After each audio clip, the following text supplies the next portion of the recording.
In this video, I will show some examples of how to use the basic comparison test to determine whether an improper integral is convergent or divergent. I assume you have watched the previous video in which I introduced the theorem. A very quick summary of the main two results in that video. First, for improper integrals of positive functions only for positive functions, there are only two options. The improper integral must be either divergent to infinity or convergent. That's it. And that's why we use the notation of saying that less than infinity means convergent. Not infinity means convergent only for positive functions. Second, the theorem said the following. If I had two functions and they are continuous and positive, and I assume that g is greater than or equal to f, then if the improper integral of the smaller one is divergent, then the improper integral of the bigger one must be divergent as well. And if the improper integral of the bigger one is convergent, then the improper integral of the smaller one must be convergent as well. For the details of these two results, watch the previous video. How am I going to use this? I'm going to take new improper integrals and I want to determine whether they are convergent or divergent. I'm going to use this theorem to compare them with other integrals I already know are convergent or divergent. And luckily, we have a very useful family of functions to compare with. Specifically, we already know that the integral from 1 to infinity of 1 over x to the p with respect to x is convergent exactly when p is greater than 1. And the same integral is divergent exactly when p is less than or equal to 1. I will include a link in the description to the video where I prove this. So, let's take more improper integrals and compare them to these ones and try to quickly conclude whether they are convergent or divergent.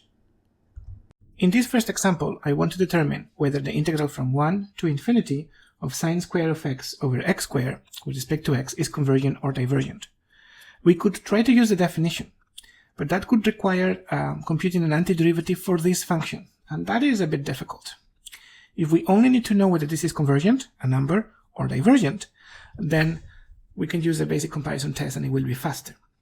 The difficult part is sine square, but the sine is always bounded, we know that. We can say that for any x greater or equal than 1, and actually for any real number, sine square of x is between 1 and 0, and therefore sine square of x over x squared is always between 1 over x squared and 0.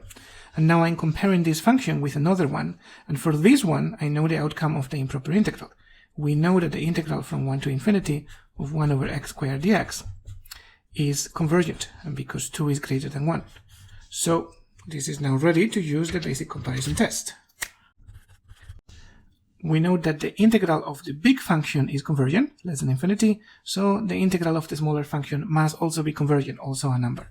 So the integral from 1 to infinity of sine square of x over x squared with respect to x is convergent. That's it. That was easy. Let's do another one. This second example looks quite similar, but there is a reason I want to explore it. It's the integral from 1 to infinity of sine square of x over x with respect to x. I can begin like I did in the previous example, and simply say that for any x greater or equal than 1, I can bound this function between 1 over x and 0. And just like before, I know the outcome for the improper integral for 1 over x. We know that the integral from 1 to x of dx over x is infinity. So I can now use the basic comparison test. And in this case, the improper integral of the bigger function is infinity, is divergent, so this doesn't help. Because if the bigger one is divergent, then the smaller one could be divergent or convergent. So as it is, the basic comparison test doesn't help. Okay, ultimately, this improper integral is going to be either convergent or divergent. Spoiler, it is divergent. But given what I know so far, I don't know what the answer is yet. So I have to say, try something else, I don't know. Well, let's look at one final example where the basic comparison test does help. The third example is more interesting.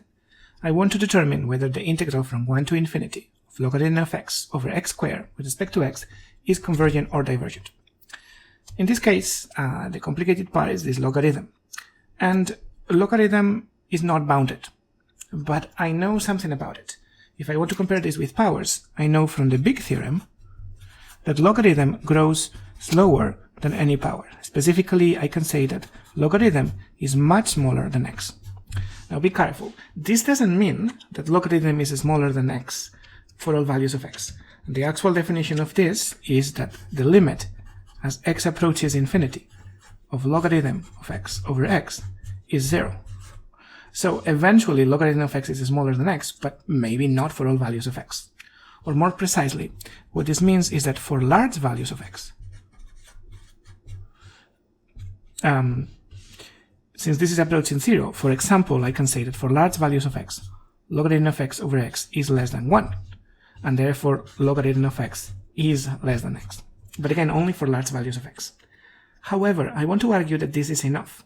I'm trying to determine whether this improper integral is convergent or divergent.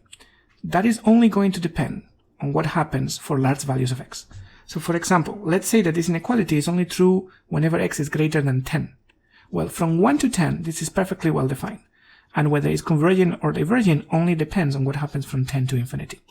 So as a general rule, whenever I'm only studying convergence or divergence, if the conditions I have are only true for large values of x, for x starting at a certain point, that's good enough, and the theorems are also true. So I'm going to use this comparison and try to use the basic comparison test. Since logarithm of x is less than x, I can now say that logarithm of x over x squared is less than x over x squared, and of course is also non-negative, and this is equal to 1x over x.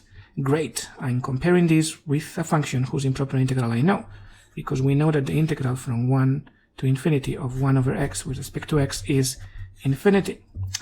And now we use the basic comparison test. And it looks like we are stuck again, but not quite. Okay, if I do it directly, we are stuck, because in this case, the integral of the bigger function is infinity, divergent. So the integral of the smaller function could be divergent or convergent. This doesn't give me enough information. But I'm going to change things slightly. The big theorem doesn't only tell me that logarithm is much smaller than x. It tells me that every logarithm is much smaller than every power. So I'm going to use a power that helps me more. Instead of x, I'm going to put here x to the 1/2. And so this limit is going to be 0 when I put x to the 1/2. And therefore I can also put x to the 1/2 here. Now, what large x means is different. Maybe if this is only true whenever x is greater than 1,000. And so here I can put x to the 1/2, and here I end up with x to the 3/2. And that's better, because if I put x to the 3/2 there, now the integral is convergent, not divergent. And now, the integral of the bigger function is convergent, so by the basic comparison test, I can conclude that the integral of the smaller function is also convergent.